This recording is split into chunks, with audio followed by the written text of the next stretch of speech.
2 days left until the Xbox One X is officially available in pretty much all the markets. I'm getting mine from Amazon on the 7th, the Project Scorpio edition, and I couldn't be more excited. I know some people will be getting it tomorrow at early store openings for GameStop and Best Buy and the like. But this video is just going to be me rambling about my excitement for the Xbox One X and why I wanted the system and all that stuff. So it's just going to be musings of a rambling Rand. So let's get into it, shall we? What's going on, guys? Randall Thor 19, Man with the Million, back again with another video. And I kind of like that. The musings of a rambling Rand. You know, the X has been hyped up for quite a long time, maybe even more than any system before it. You know, it leaked sometime last April, and people have been talking about it ever since.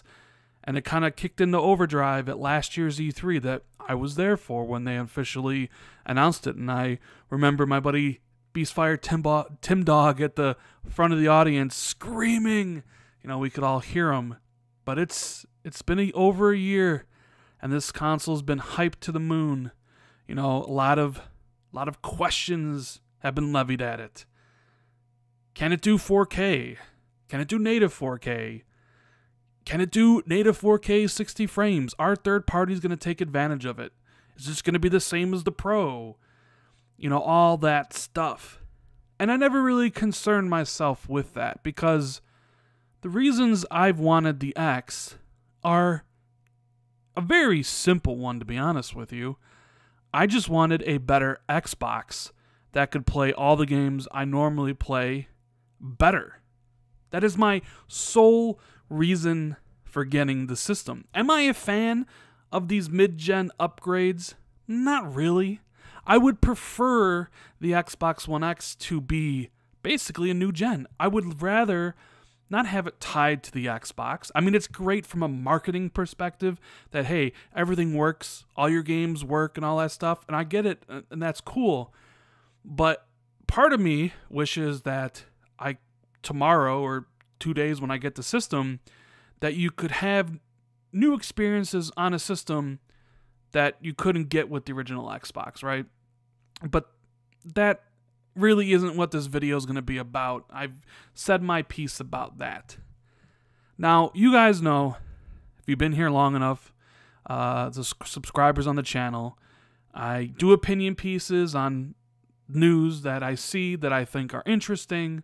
I do reviews from the AAA games to the indies. I do the Rand's Indie Spotlight, which takes those smaller indie games and kind of gives them, you know, a shine, you know, that I think people might enjoy. You know, Mutant Football League just came out on Xbox. So I play a lot of video games. I'm not a hype man when it comes to a lot of this stuff. You'll see a lot of people on Twitter and, you know, all those different places. They hype a game up for years. For example, Cuphead. And then they don't actually play it. Or they play it on simple difficulty. I finish everything.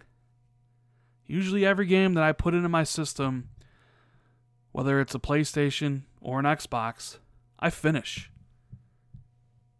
I have so many games, and the ability to play a lot of those games, a lot of my backlog, which I have over 1,000 games on Xbox. I know, you know, there's that kind of sentiment that, you know, Xbox doesn't have any games, but I have over 1,000 of them.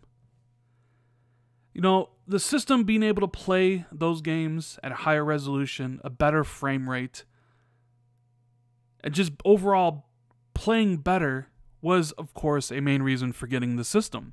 And then, of course, there's always the future games coming out. It's not just the past. And when I'm talking about the past, I'm really talking about Xbox One games. Because as you guys know, I don't really care for backwards compatibility. They're cool. They're there for people that want them. And I think console manufacturers should offer them, Nintendo, Sony, and Microsoft. But I'm not going to go back and play a 360 game or original Xbox game, even though they are updated to run better. That's just not me, right?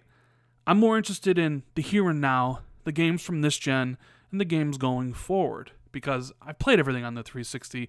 I'm not one to replay a game a couple times. I am the type of person that is always looking for the new experience. Get Shadow of War, beat Shadow of War, move on to play Assassin's Creed Origins, beat Assassin's Creed Origins, move on to play the next game, and so on and so forth. That is how I've gamed forever, and that is how I like to game. So the Xbox One X, making those games better for me is a plus. Is worth the money, right? And all the new games coming out next year, Far Cry 5, Red Dead Redemption 2, Monster Hunter World. You know, those are the ones I can think of off the top of my head. Dragon Ball, the new Dragon Ball Z fighter, or whatever it is, UFC 3, whatever games come out, Sea of Thieves. Like, I'm all excited to play all that stuff because I just like to play video games, you know? And yes, I'll be the first one to admit I'm an Xbox fan. I've never said I wasn't, you know? I enjoy my friend's company and the party system. I enjoy my achievements. I enjoy everything that Xbox has to offer. And I'm going to say this right now because I'm not going to bring it up again because I've already said my piece about it. Yeah, Xbox had a terrible year exclusive-wise this year. There's nothing more to be said. I've said it a bunch of times on podcasts. I think I even made a video about it. It has been bad. Hopefully it gets better. But what I'm really in it for is basically every other game that comes out on the platform. That is it, right? So we're going to move on from that. The loading times is another thing that I've seen recently. My buddy, Maca91 Productions, posted an in-depth analysis of the loading times for a lot of games in between the S and the X. And when you're someone like me, who doesn't hype up games, who just plays them and finishes them and spends a lot of time in those loading screens, seeing the differences of 40%, of 30 seconds cut off here, of 40 seconds cut off here, of 20 seconds cut off here. Do you know how much time that saves you over the course of basically years? A lot. And that is another thing I'm excited for. And you know what? Truth be told, the whole 4K feel true power, I'm not a resolution guy. I never have been. I enjoyed Wolfenstein 2. A game just came out recently. But then I've seen people say, how can you enjoy that game? It runs in 810p. I didn't know it ran in 810p. I couldn't tell what resolution it was running in. All I know was it was a really cool game that I had a lot of fun with. But for some people, the resolution is a lot, means a lot. And if that's the case, I would hope you're gaming on PC, where resolution is probably the best. I don't know why you'd be gaming on console then. But the idea of playing a game in 4K does intrigue me to a certain extent. I have a 4K television that I bought last year, so I am curious to see what everybody's been talking about these last couple years. What does Forza Motorsport 7 look like on a 4K television?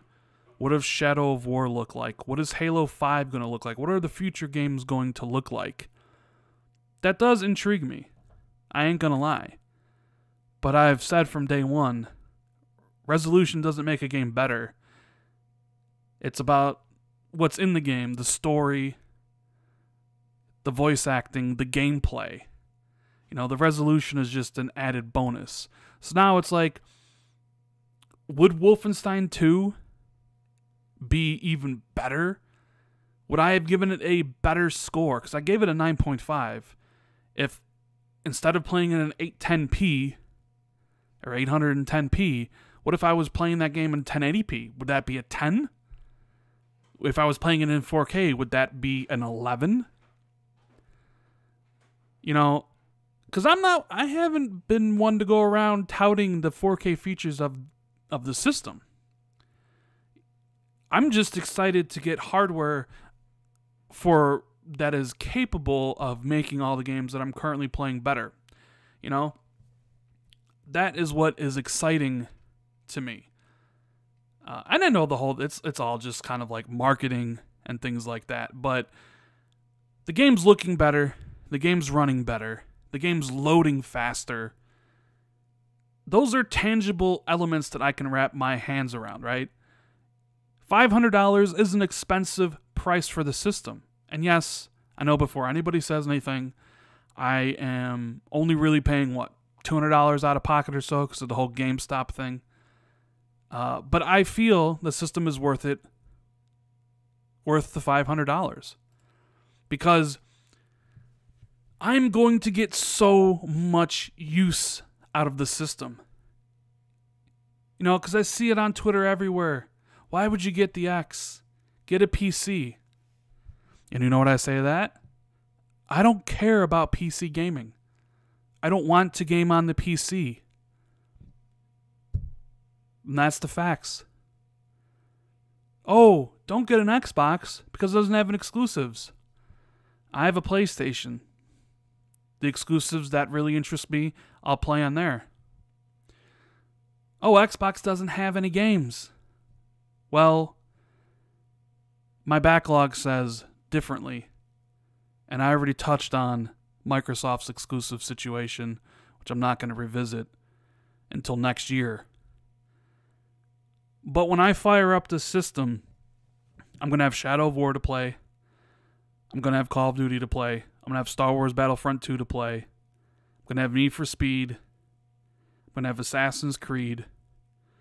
I'm going to have PUBG. And the list just goes on. Because if you've been following the channel long enough, you know that I literally play everything. So this system is going to get its $500 of use out of it from me. And nobody can tell me otherwise. I already know. The amount of time and energy and effort I've got out of the original Xbox and the 360 is immense. I played 1,400 games on the Xbox. 1,400. That's more than a lot of people. And yet someone's going to try to tell me that it's not worth $500 just because it's not worth $500 to you. Well, that's fine. It may not be worth it for you, but it's damn worth it to me. And that is why I am excited to get the system in a couple days. The idea of being able to play literally every game in the future, plus all my old stuff, at better resolution, better load times, it's worth every single penny that I am going to pay for it. Every single penny. Anyways, guys, that is the video. I really hope you enjoyed the look at why I am excited for the system, and I can't wait to get it on the 7th. So many games to play, and they're all going to play better. That is the reason I want the system. So if you enjoyed the video, make sure to give it a like, hit that like button, consider subscribing to the channel for more content, hit that bell to be notified when I do drop new videos, share this out on Twitter and elsewhere for social media. Thank you guys so much for watching. I really do appreciate it. Sorry if I rambled a little bit, but I wanted to get my thoughts out there in video form. Hope everybody has a good rest of the Sunday, and I'll see everybody in the next video. Later, guys.